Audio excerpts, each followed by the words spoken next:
My friends, good day. I'm here to review with you 10 years of Brexit. 10 years ago, on this same channel, I was talking to you about it. It was the British referendum on leaving the European Union. We were about 52%, 51, 89% voting to leave the European Union. I was one of those who did it, those who voted that way. Why? Because at the time, we were told we were going to do a 180-degree turn. We were going to move completely away from the disastrous policies of the European Union. We were going to take back control of our sovereignty, and with that, we would be able to act in the interest of the nation instead of acting according to completely outrageous orders coming from Brussels, against which we could do nothing. Well, today, 10 years later, what can we say? Personally already, I left the United Kingdom when many others did, and many are still leaving, to protect their family, their children, their mental health, their physical health, their finances, their jobs, from a country that is collapsing on all fronts. Collapse, by the way, that is caused, it's not a collapse like just a road accident. No, it's a collapse that is caused. I'll also give you some examples regarding the 180-degree turn we were promised in relation to Brussels policies. So, the European Union, the EU, wants to ban combustion engine cars by 2035. Well, the United Kingdom will ban them starting in 2035 years earlier. That means we want to do what the European Union is doing now, but we're doing it even faster. So we haven't changed our policy. We're just accelerating those same policies. Another example. There is a dystopian project currently underway in the European Union, which is to force phone sellers, phone manufacturers to install a scanning system, one that can't be removed, for real-time screen scanning. And then, if this scan finds any questionable content, it will be reported to the authorities. So, at first, we're officially told that it's to protect children. I mean, sorry for laughing, I know it's not funny, but you get what I mean. And eventually, well, it will be used to fight terrorism, then for tax evasion, and then, well, for hate speech, right, and all that. And then one day they'll tell us, yeah, but people, instead of using their phones now, they're using tablets. Well, we're going to move on to tablets. And then they're using computer screens, TV screens, and then after that, every single screen in Europe will be monitored and viewable by the authorities in real time. Everyone will be considered a suspect and monitored, digitally searched, without any reason, except for considering everyone guilty. So the United Kingdom has decided to impose this within 90 days. They say we are sovereign. We don't have to slow down like the European Union does. We're moving forward. In 90 days it will be imposed. Signal, the messaging app, is already threatening to leave the United Kingdom because the law will provide for 5 years in prison for company leaders who do not cooperate. So there you have it. Here are two things where you see we're moving faster than the European Union. Another thing is immigration. Immigration back then, we were told there was nothing we could do about illegal immigration because Brussels, the court, the European Court of Human Rights, all that stuff, the ECHR and everything, are blocking us. We can't do anything. We want to be free from all that. Okay? Well, right after Brexit, immigration literally exploded.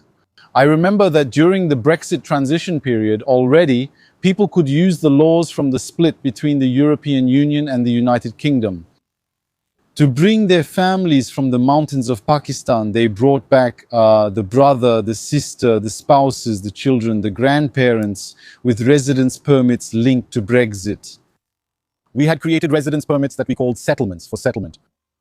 Really, for settlement. We were bringing people in large numbers, and this has never stopped since then. That means today we are in the process because we have so much illegal immigration. We are about to have our first billionaire from migrant housing. We have a guy who buys struggling hotels with taxpayers' money, and he houses migrants in them, paid for by taxpayers' money. People are paying 500, 600 GBP a night, pounds a night. So it's exploding. Let me add something else. Today we have nearly 1 million young people who are unemployed, many of whom have even graduated from university, and still can't find a job at all. So they end up buying an old bike and then delivering food for companies like Uber Eats and similar ones. People with a master's degree either stay at home or deliver food to homes for just a few cents and a little bit of money, a little bit of tips, a little bit of gratuity. Well, just yesterday, the United Kingdom announced that it will fund, listen to this, up to 6,000 euros for each company for every person they bring in from abroad. So a company can look for someone from India, for example, and then it will get subsidies for this. So today we're going to subsidize the crisis. We're going to make it even worse while local young people can't find work, okay?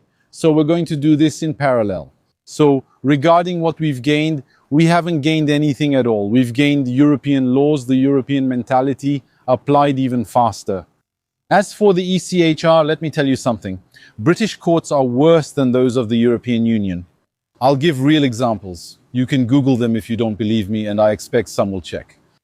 There is, for example, an Albanian criminal who told the UK immigration court that he can't leave, we can't deport him because his son prefers the chicken nuggets sold in the UK.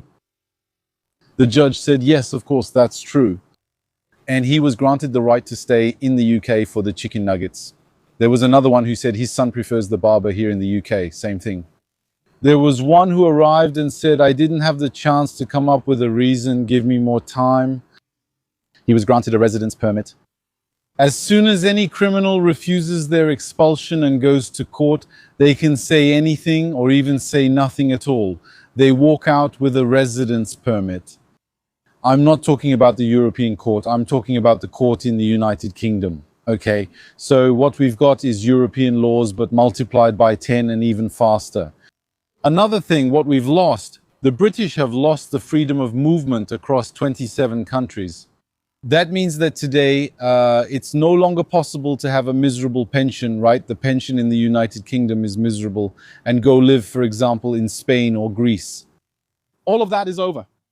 It's no longer possible to go work elsewhere. If the market, right, if the market in your country has collapsed, mass unemployment, we have mass unemployment, inflation, all that. Well, if you want to leave for the European Union and escape all that, you can't anymore. You're forced to stay on the island. People are forced to stay on a prison island. I'm not complaining for myself. I have enough passports to go anywhere. That's not the point. I'm talking to you and I'm not the one dealing with this. But I'm talking to you, so not about my situation, but about millions of people in the United Kingdom who today are imprisoned, walled in on this island, who can't just leave like that. Okay, so something else. Something else I wanted to tell you. One important thing is that if you look, I'm anti-European Union, of course, except that I'm clearly noticing that, well, Brexit has meant for us more of the European Union. There you go. So we can see it day by day. All right. What the British have lost, as I told you, they've lost the freedom to move around while illegal migrants have gained it. You see, there's more illegal immigration in their country. While today they go, I don't know, they travel to Paris, they travel anywhere in the European Union. They're waiting with all their passports. So they wait in lines. Sometimes during holidays, the wait is 3 hours. Their passports are checked page by page and they're asked about return tickets, etc. You can do anything because today a British passport in the United Kingdom, well, a British passport in Germany or in France, it's like showing up with a passport from Nigeria or Australia or New Zealand. I mean, you have absolutely no special rights.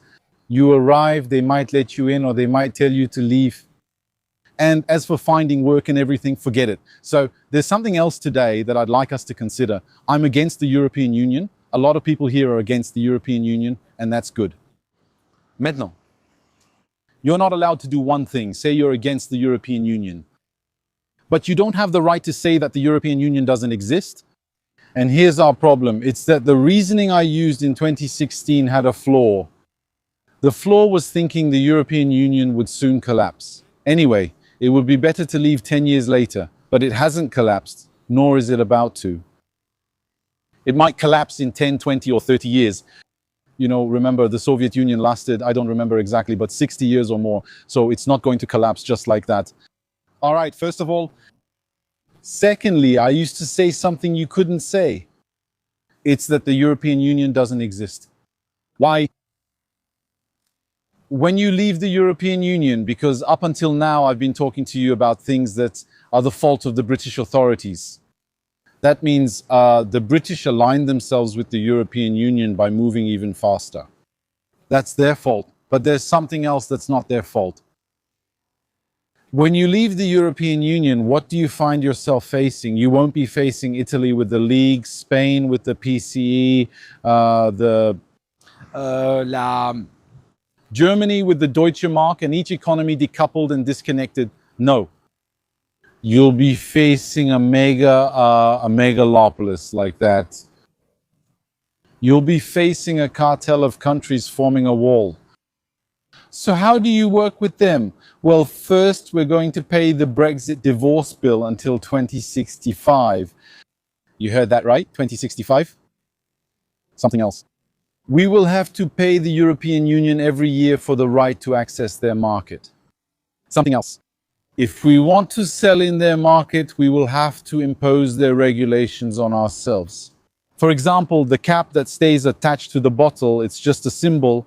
The cap that stays attached to the bottle arrived in the United Kingdom 3 weeks after the European Union.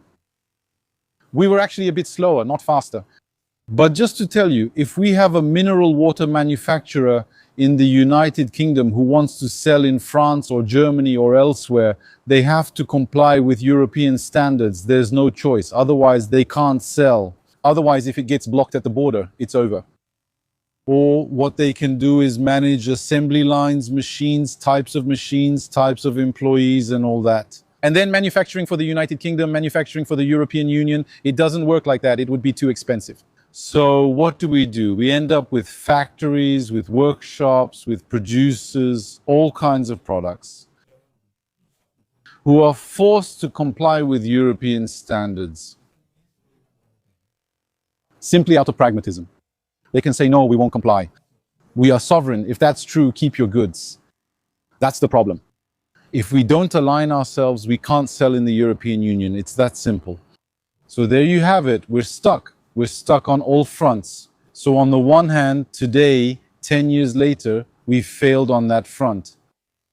At the same time, I can tell you something. I can maybe give you some good news. You know, in all this, there is still some good news, which is that probably the European Union became slightly better when the United Kingdom left.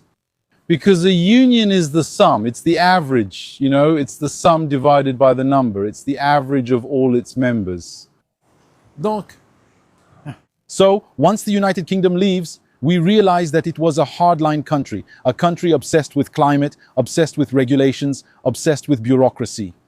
So I guess the European Union has become marginally better. That's it. That's the only good news from this video today, you know. That's what I can tell you.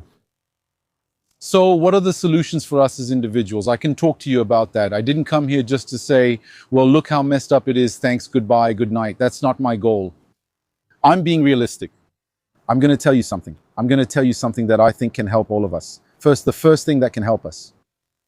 The sponsor of this video is MailYourJob, MailYourJob.com. They make a tool that lets you send unsolicited applications to a huge number of companies. Because they have a tool, a crawler, that can find a huge number of jobs that aren't necessarily listed on traditional platforms like LinkedIn, Indeed, and others.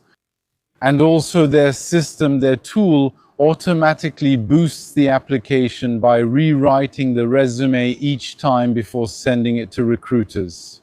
So I'll give you their link. I'll also give you a code, ALDO50, which lets you use their Candy Boost service to get 50 off during the first month of your subscription.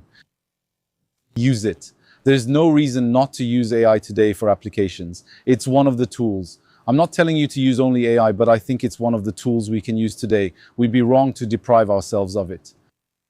Thanks to Candy Boost for supporting and sponsoring this channel. So now what are we going to do? What are we going to do about this? Now let me tell you something today. Today I no longer believe. I no longer believe in the collective. It's over. I no longer believe in fate or in collective destiny. There was that time in 2016, like I told you, when I would go vote or campaign for Brexit. I wanted us to leave and everything. Honestly, if there's another referendum today, I wouldn't vote. Vote to stay, vote to leave, I don't care. If we end up with the same lunatics, you know what I mean? At least I'd rather go faster when I travel. At least go faster through the border lanes, the border lanes, the border lanes. You know, all things considered. And at least try to find a little bit of practical interest in all this. But to tell you the truth, you have to separate your life from that of the nation. That's what you can do. It's the only way to escape today. Don't wait for your country, whether it's France or somewhere else, to suddenly have a savior. Someone who will parachute in, who will just arrive in the middle of the arena, and during your lifetime, you'll see him change things and fix everything. 40, 60 years, a century of mistakes, a century of destruction. You'll see him fix it like that, and then you'll be happy and everything. No, that's all over now. It's over. It doesn't exist, okay? It doesn't exist. It will never exist. We have to stop all this. That's it. It's like a little girl reading fairy tales and starting to wait for a Prince Charming in her life. That doesn't exist.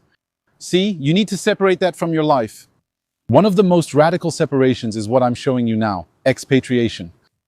Décorrélation. Radical separation. I'm leaving. After that, what happens is you could start a war, ruin the country, become a dystopian third-rate country. It won't change anything in my life. That's the most brutal kind of disconnection. There are other ways to disconnect as well. There are other ways. But today, think about your closest circle. That means you, your family. Forget about the big speeches about nations and all that stuff. Forget all that. Forget all that. You're just going to waste years of your life, and you'll end up suffering while others take advantage of your despair, your anxieties, your emotions, your worries, and your whole country, etc., etc. Just don't. Stop thinking about those people. Decouple. I think that's the most important thing today. There you go, my friends. On this key word of disconnection, which we can discuss in more detail if you want, there are other ways. I'm not telling you to be careful. I'm not telling you that expatriation is the only way to do it. Expatriation is the most radical way to do it. But there are other approaches. We can talk about it if you want. There you go, my friends. Thanks for watching this video. I hope you enjoyed the sunset behind you. There are beautiful sunsets in this country. We'll see each other in the next video. See you soon.